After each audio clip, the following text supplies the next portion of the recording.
Cole Harper had been flying through space for 6 years. He was a commander in the Earth Alliance, and he had seen many strange things in the outer sectors. He had seen planets made of ice.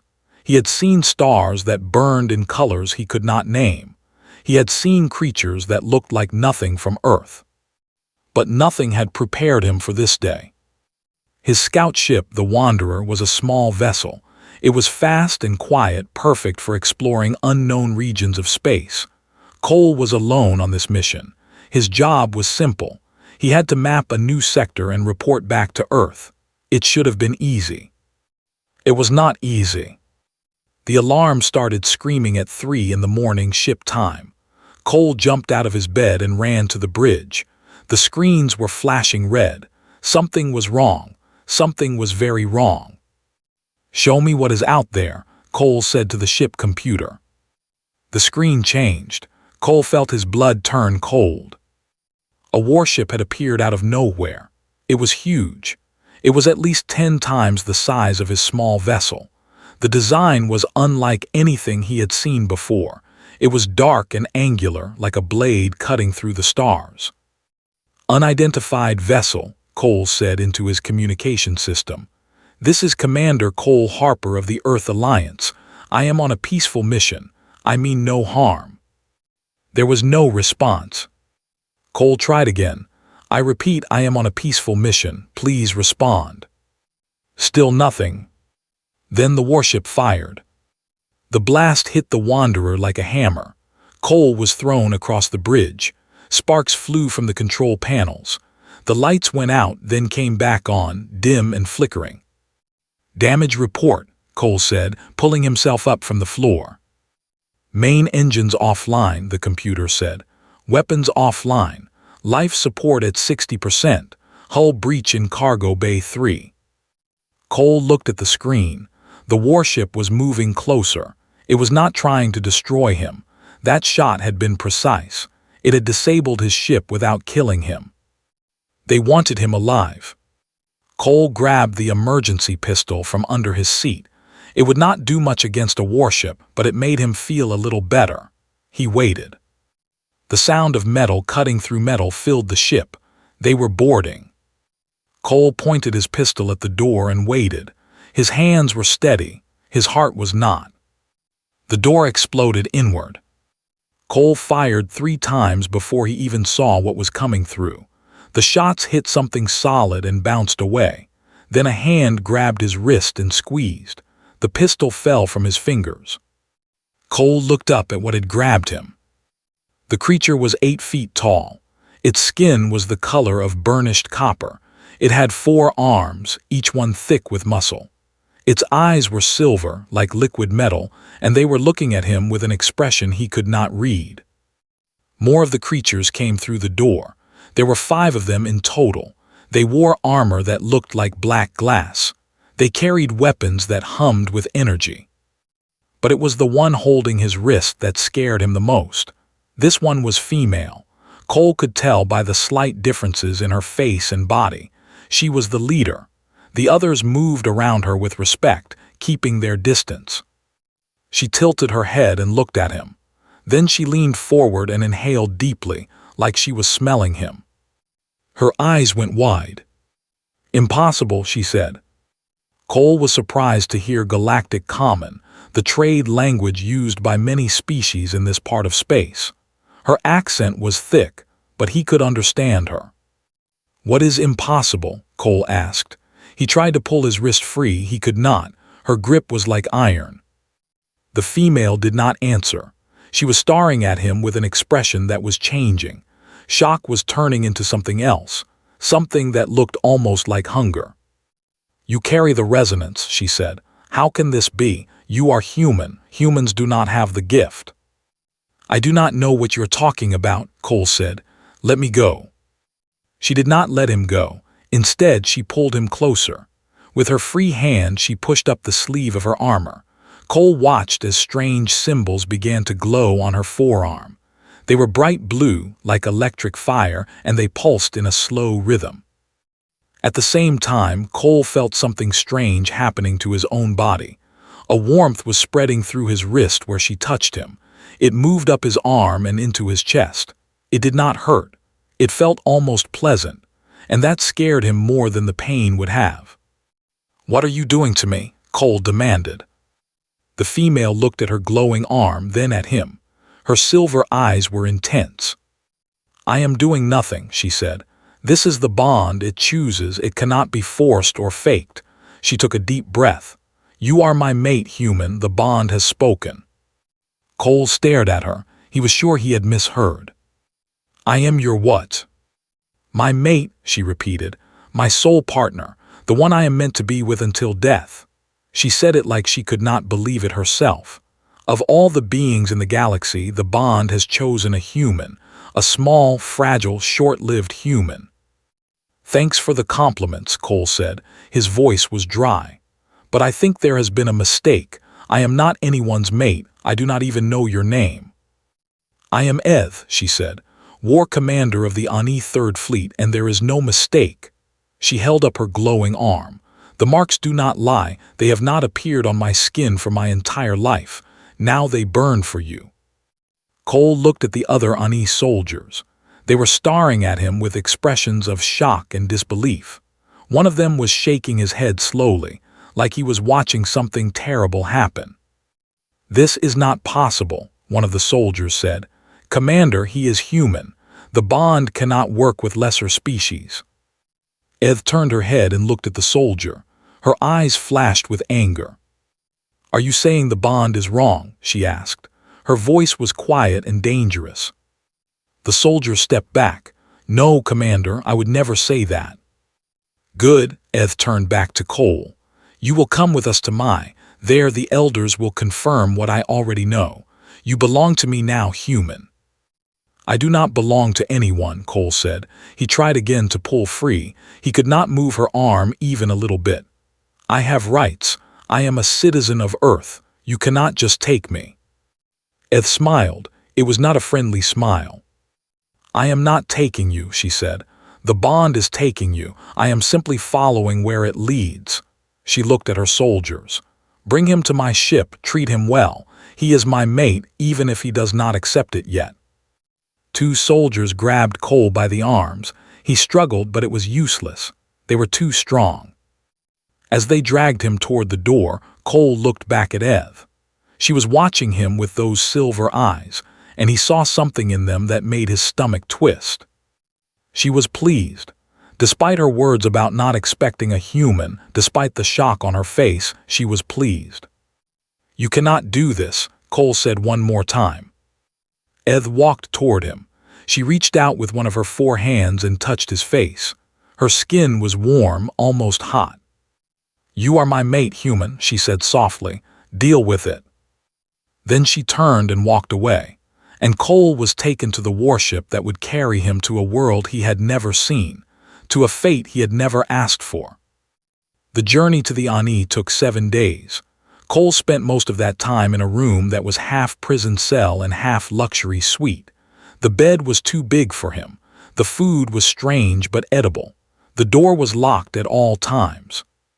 Eth visited him every day. She would sit across from him and talk. She explained things about her people, about the bond, about what was going to happen. Cole listened because he had no choice, but he also listened because he needed to understand. "The bond is sacred to my people," Eth said on the 3rd day. "It happens rarely. Most Ani never experience it. They choose their partners based on strength and family status. But when the bond appears, it cannot be ignored." "What happens if you ignore it?" Cole asked. Eth looked uncomfortable. "The bonded pair will sicken. The longer they are apart, the worse it becomes. If they stay separated for too long, they will die." Cole felt a chill run down his spine. "You are telling me that if I try to leave, we both die?" "Yes." "That is not a bond," Cole said. "That is a curse." Eth shook her head. "You do not understand. The bond is not a punishment. It is a gift. It means that somewhere in the universe there is one person who is perfect for you, one person who will complete you in ways no one else can." She paused. "I always wondered if the bond would find me. I hoped it would, but I never imagined it would choose a human." Sorry to disappoint you, Cole said, his voice bitter. Eth studied him for a moment. You are not a disappointment, you are a mystery. Humans are not supposed to carry the resonance. Your species is too young, too different from us. Yet here you are and my marks burn for you. She touched her arm where the symbols glowed under her sleeve. I do not understand how this is possible, but I have learned not to question fate. Cole stood up and walked to the window. Outside, stars flew past as the ship traveled through space. Somewhere out there was Earth, his home, his life. What about my life? He asked. I had a career, I had friends, I had plans. You have taken all of that from me. Eth rose and walked to stand beside him. She was so much taller than him. Her presence was overwhelming. I did not take your life, she said quietly. The bond did, and I am as much a prisoner of it as you are. She looked out at the stars. Do you think I wanted this? A human mate will cause problems for me. My clan will question my leadership. My enemies will see it as weakness. Other warriors will mock me. Then let me go. I cannot. There was pain in her voice. The bond will not allow it. If I send you back to Earth, we will both suffer and die. I am not willing to kill myself, and I am not willing to kill you. Cole was silent for a long time. He watched the stars and thought about his situation. He was trapped. There was no escape. The only way forward was through. Fine, he said at last. I will go to your world. I will meet your elders, but I will not pretend to be happy about this. Eth nodded. I do not expect happiness. I only expect that you will try. That is all I ask. The Ani was called. When Cole first saw it from orbit, he caught his breath. The planet was beautiful in a harsh, dramatic way. Great mountain ranges covered in black rock rose above vast deserts of red sand. Cities made of dark stone and gleaming metal sat in the valleys between the peaks. The sky was the color of blood, lit by a sun that burned orange. It looks angry, Cole said. Eth stood beside him at the viewing window. Is a hard world. It made my people strong. Only the tough survive here. And you think I can survive here? Eth looked at him. I do not know. Humans are fragile. You break easily. You cannot see in the dark. Your bones are hollow compared to ours. She paused. But there is something in your eyes that makes me think you might surprise us all. Cole smiled grimly. I am good at surprising people. The ship landed in the capital city. Cole was taken to Eth's estate, a large building made of black stone that sat on a hillside overlooking the city. Inside, it was surprisingly comfortable. The furniture was sized for Ani, which meant everything was too big for Cole, but the rooms were warm and the air was breathable. News of Eth's human mate spread quickly. Soon, visitors began to arrive. The first was a male Ani named. He was old, with gray skin and clouded eyes. He was introduced as an elder of Eth's clan. Looked at Cole with obvious disgust. This is the mate the bond chose for you, he asked Eth. This small, pale creature. The bond does not ask for my approval, Eth said. It simply is. Walked around Cole, studying him like he was an animal at a market. Humans are weak. Everyone knows this. They live short lives. They have no natural weapons. They cannot even survive without technology to help them. He stopped in front of Cole and leaned down. You are not worthy of an Ani warrior. Cole looked up at the elder without fear. And you are not worthy of my respect, but here we are. His eyes widened. Then he laughed a harsh barking sound. The creature has spirit, he said to Eth. That is something at least. But spirit will not be enough. The other clans will challenge this bond. They will demand proof that your mate is worthy.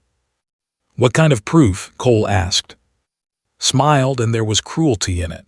The challenge of worth, an ancient tradition. Your mate would have to prove himself in combat against Ani warriors. Cole felt his stomach drop. He had seen how strong these people were. Fighting them would be suicide. That will not happen, Eth said firmly.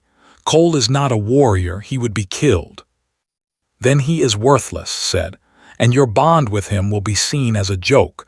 Your enemies will use it against you. Your position as war commander will become difficult.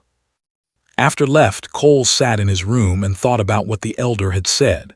He was a problem for Eth. His presence made her look weak. Her people did not respect humans, and they would not respect a warrior who was bonded to one. Eth came to see him that evening. She sat across from him and sighed. "I am sorry about," she said. "He is old and traditional. He does not accept change easily."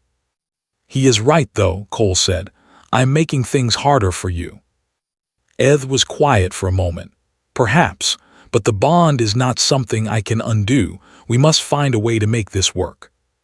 Cole looked at her. This was the warrior who had captured him, who had changed his life forever. But she was also trapped just like him.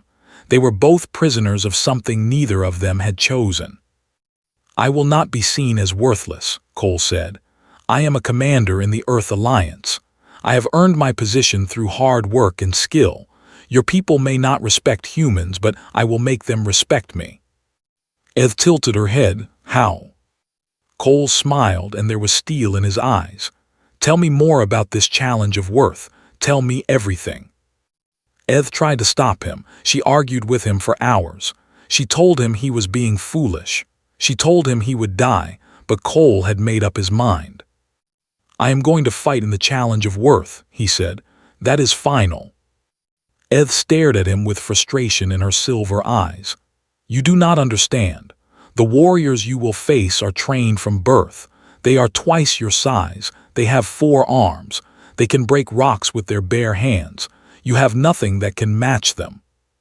"You are wrong," Cole said. "I have something they do not have." "And what is that?" Cole smiled. "A human brain." The days before the challenge were busy. Cole studied everything he could find about Ani warriors. He learned about their fighting styles, their weaknesses, their traditions. He read medical files about their biology. He practiced moves in his room until his body ached. Eth watched him with a mixture of concern and curiosity. "What are you doing?" she asked one evening as Cole studied a diagram of Ani nerve clusters. "Humans are not the strongest species," Cole said without looking up. "We are not the fastest. We do not have claws or armor or venom, but we survived on a planet full of predators because we are smart. We learned to use tools. We learned to set traps. We learned to study our enemies and find their weak points." "The challenge forbids weapons," Eth said. "I know, but it does not forbid knowledge." Cole pointed at the diagram. "Did you know that a strike to this point on an Ani body will cause temporary paralysis?"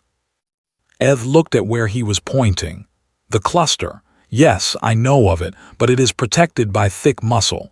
You would need great strength to reach it." "Or great precision," Cole said, "and a distraction." The day of the challenge arrived. The arena was a great circular pit made of dark stone, surrounded by seats that rose high into the air. Thousands of Ani had come to watch. They filled every seat, their silver eyes fixed on the pit below. Cole stood at one end of the arena. He wore simple clothing that allowed him to move freely. He had no armor, no weapons. He looked small and alone. At the other end stood his opponent. His name was Kay, and he was a champion fighter. He was nearly 9 feet tall, with muscles that looked like they were carved from stone. His 4 arms were covered in scars from previous battles. The crowd was laughing. They pointed at Cole and made jokes about the tiny human who thought he could fight a real warrior. Eth sat in a special box with other high-ranking Ani. Her face was tense. Her hands gripped the arms of her seat so hard that the stone cracked beneath her fingers. An elder stood and raised his hand. The crowd fell silent. "Today we witness the challenge of worth," the elder announced. "The human Cole Harper, made of War Commander Eth, will prove his value in combat. If he wins, he will be accepted as a worthy mate. If he loses—" The elder smiled coldly. "Well, that outcome seems certain." The crowd laughed again. Cole did not react. He kept his eyes on Kay. He watched how the warrior moved, how he stood, how he shifted his weight. "Begin," the elder said. Kay charged. He crossed the arena in seconds, his massive arms swinging toward Cole like hammers. Cole was not there. He had moved the moment Kay started running. He rolled to the side, then kept rolling until he was behind a stone pillar in the arena. Kay's fist hit the pillar instead. Stone cracked and flew through the air. The crowd went quiet. They had expected the fight to be over in seconds. It was not. Kay roared and spun around. He saw Cole standing a few meters away, calm and ready. "Stand and fight, coward," Kay growled. "I am fighting," Cole said, "just not the way you want me to." Kay charged again. This time Cole ran directly at him. The crowd gasped. This was suicide. But at the last moment, Cole dropped and slid across the smooth stone floor, passing right between Kay's legs. As he slid past, he struck upward at the inside of the warrior's knee. Kay stumbled. He did not fall, but his leg buckled for just a moment. He roared in anger and spun around, but Cole was already moving again. This pattern continued for several minutes. Kay attacked with brutal force. Cole dodged, ran, and struck at weak points whenever he could. He was not trying to knock Kay down with one big hit. He was wearing him down, one small injury at a time. The crowd's laughter had stopped. They watched in silence as the tiny human danced around their champion, refusing to die. Kay was getting frustrated. His attacks became wilder, less controlled. He was wasting energy. Sweat poured down his copper skin. Cole was tired too. His lungs burned, his legs ached, but he kept moving. He had to. Then Kay made a mistake. He swung all four arms at once, putting everything he had into one devastating attack. Cole ducked under the blow and stepped inside the warrior's guard. For just a moment, they were close enough to touch. Cole struck. His hand shot out and hit the cluster on Kay's side. The blow was precise, aimed at the exact spot where the nerve was closest to the surface. Cole put every bit of strength he had into that one strike. Kay's eyes went wide. His right side went limp. Two of his arms dropped to his sides, useless. The crowd gasped. Cole did not stop. He moved around Kay, striking again and again at pressure points and nerve clusters. Each hit was small, but together they added up. The warrior's body began to fail him. Kay tried to fight back, but he was slow now, damaged. Cole dodged his clumsy swings easily. Finally, Kay fell. He crashed to the ground like a falling tree. The arena shook from the impact. He tried to rise, but his body would not obey him. He lay there, helpless, staring up at the sky. Cole stood over him, breathing hard. Blood dripped from a cut on his forehead where a glancing blow had caught him. His body was covered in bruises, but he was standing. He was alive. He was the winner. The crowd was silent. No one could believe what they had just seen. Cole looked up at the thousands of Ani watching him. He spoke loud enough for all to hear. "I am not weak," he said.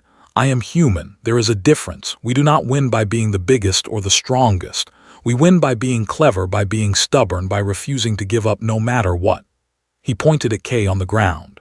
"Your champion is twice my size. He has twice as many arms. He has every advantage, and he still lost, because he underestimated me, just like you all did." He turned and looked at Eth in her seat. She was standing, her eyes wide, her mouth open in shock. "I am the mate of War Commander Eth," Cole said, "and from this day forward, no one will call me worthless."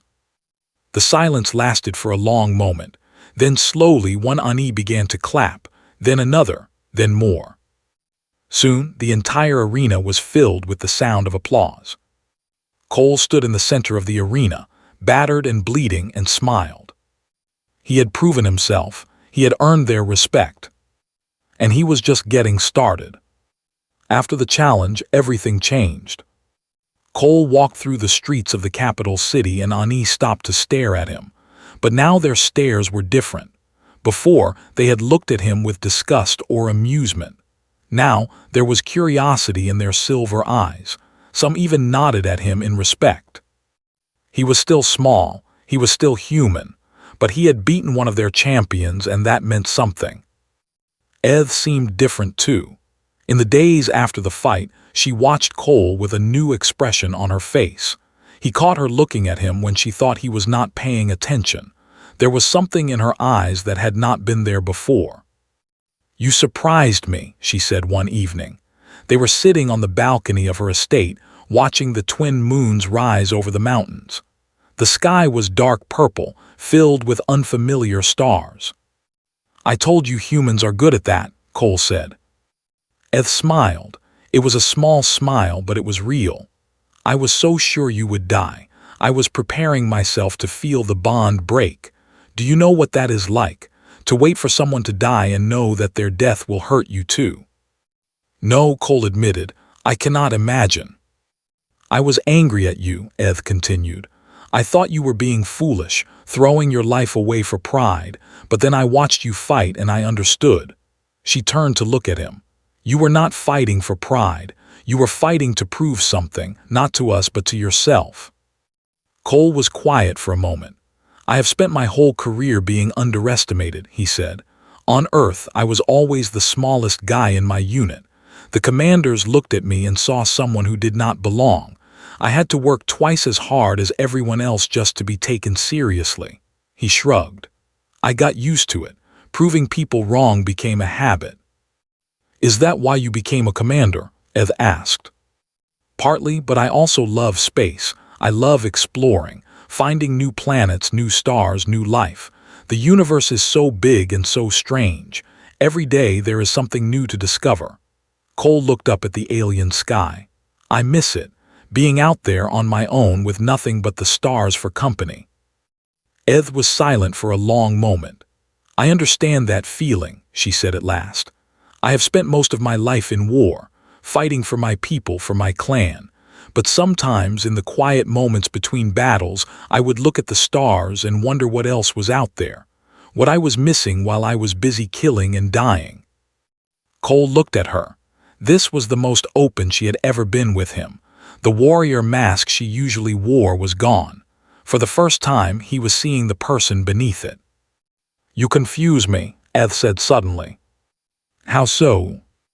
"I was taught that strength was everything, that the bond would give me a mate who could match me in battle, someone tall and powerful with 4 strong arms and a warrior's heart." She shook her head. "Instead, I received a creature who bleeds easily and cannot even see in the dark." "That sounds like a complaint," Cole said dryly. "It is not." Eth leaned forward. "I received someone who faced impossible odds and refused to yield, someone who used his mind when his body was not enough, someone who protected my honor when he owed me nothing." Her voice grew soft. "Someone who looks at me not with fear or worship but as an equal." Cole felt something warm bloom in his chest. He tried to ignore it, but it was hard. "Perhaps the bond is wiser than I knew," Eth said.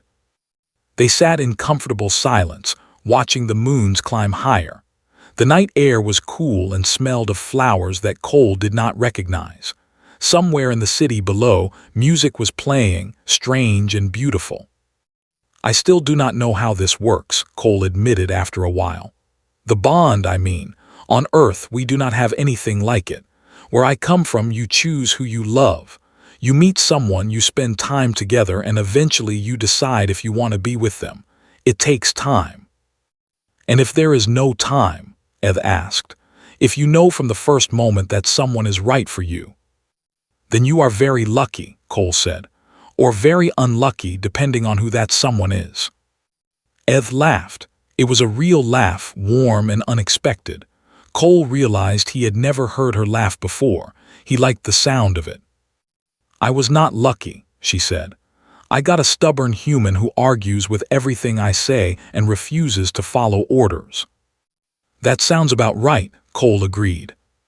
They smiled at each other. Something had shifted between them. The tension that had been there since the beginning was fading. In its place was something new, something that felt almost like friendship. Or maybe something more. "Tell me about Earth," Eth said. "What is it like?" Cole thought about his home. blue oceans and green forests, cities that glittered at night, the smell of rain on hot pavement, Sunday dinners with his family before they scattered across the stars. "It is beautiful," he said, "and messy, and complicated. We fight with each other constantly, we make mistakes, we hurt each other and ourselves." He paused. "But we also create beautiful things, art and music and stories. We fall in love and raise families. We dream of better futures and work to make them real. We are a young species, but we have so much potential." Eth listened quietly. When he finished, she nodded slowly. "You love your people," she said. "I do. They drive me crazy sometimes, but yes, I love them." "Then you understand how I feel about the Ani," Eth said. "We are not easy to love.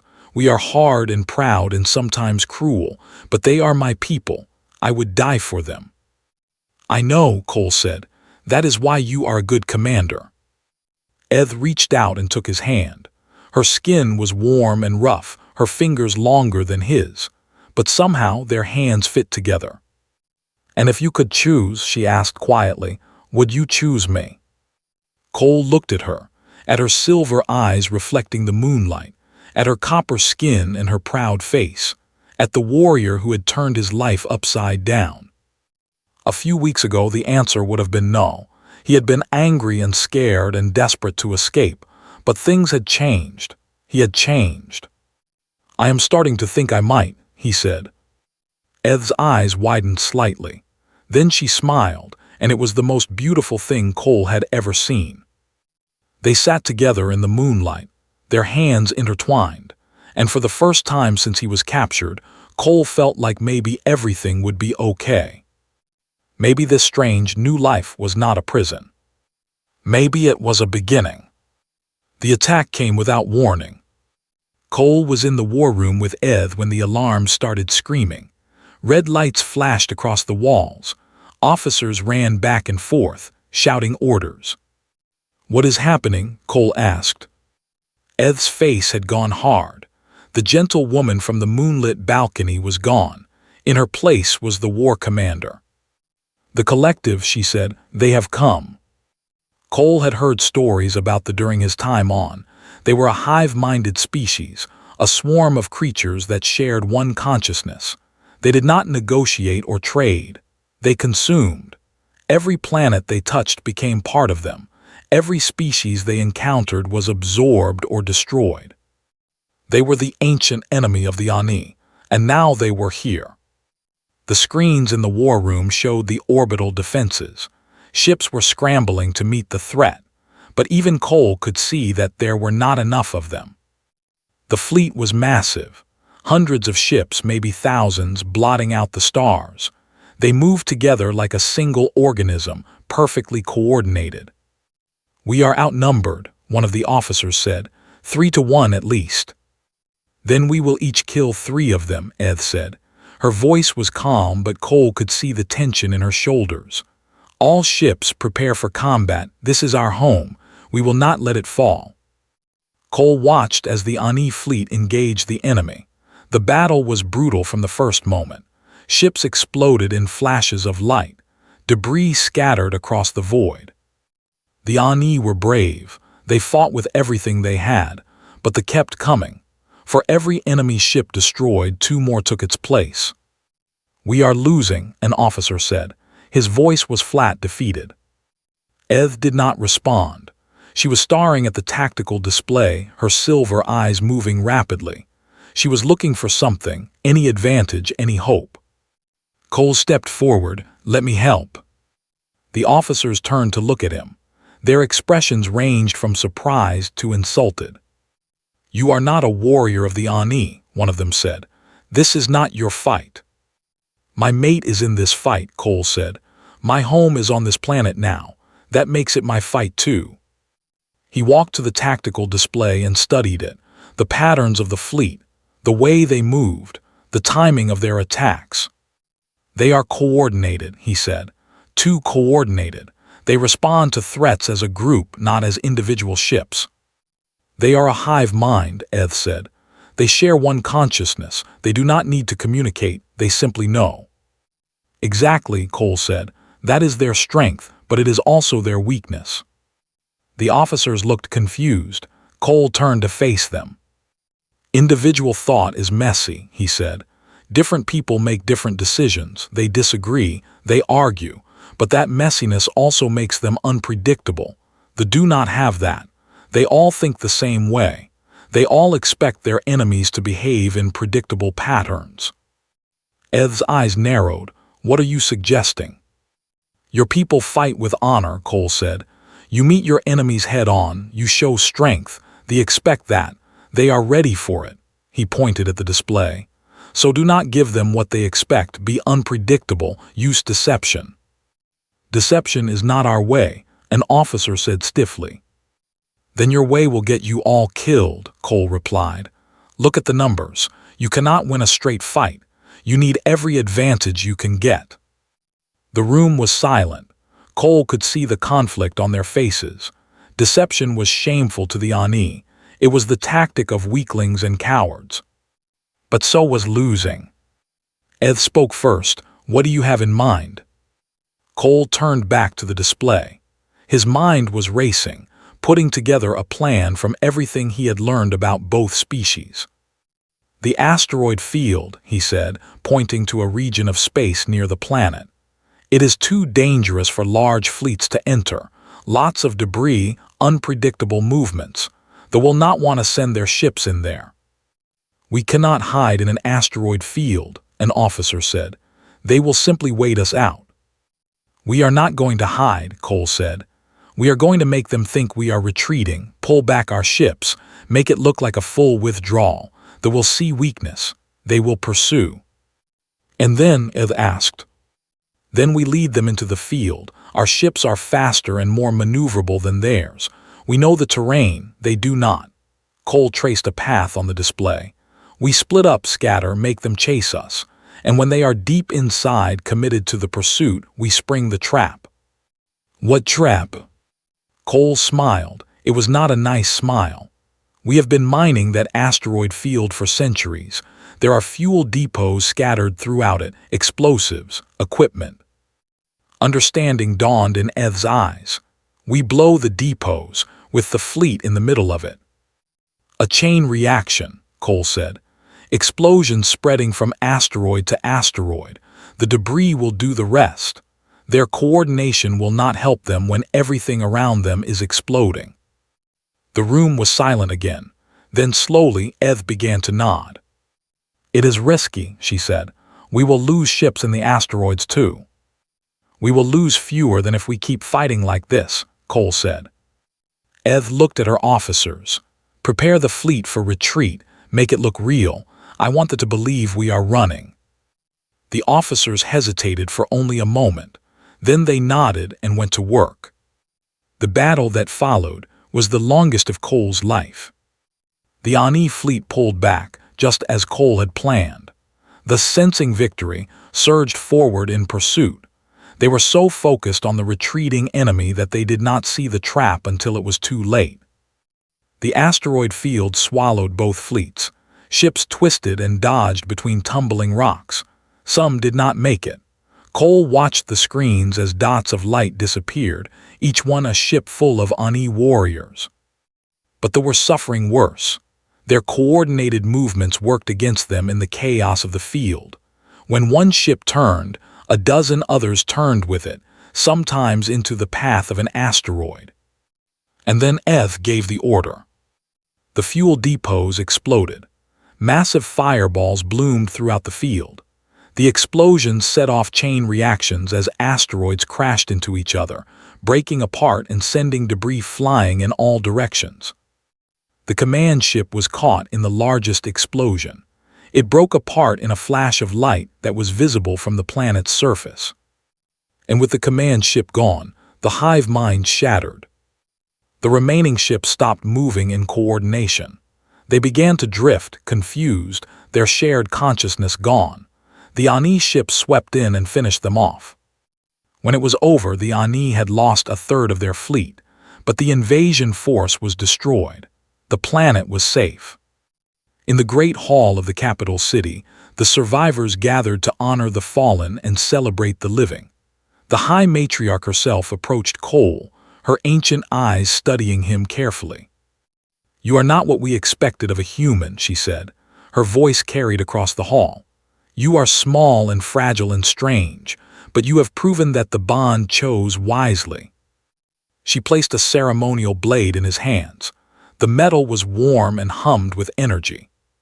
"You are Ani now," she said. "In all ways that matter, our people are in your debt, Cole Harper." Cole looked at the blade, then at the assembled warriors watching him.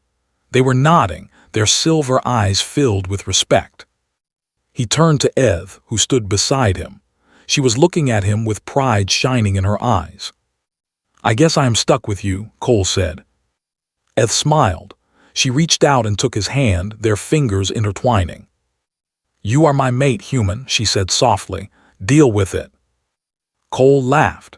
For the first time since this whole strange journey began, he felt like he was exactly where he was supposed to be. He was far from Earth. He was bonded to an alien warrior. He was surrounded by a people who had once seen him as weak and worthless. And he had never been happier. This was his life now, and he was going to make the most of it.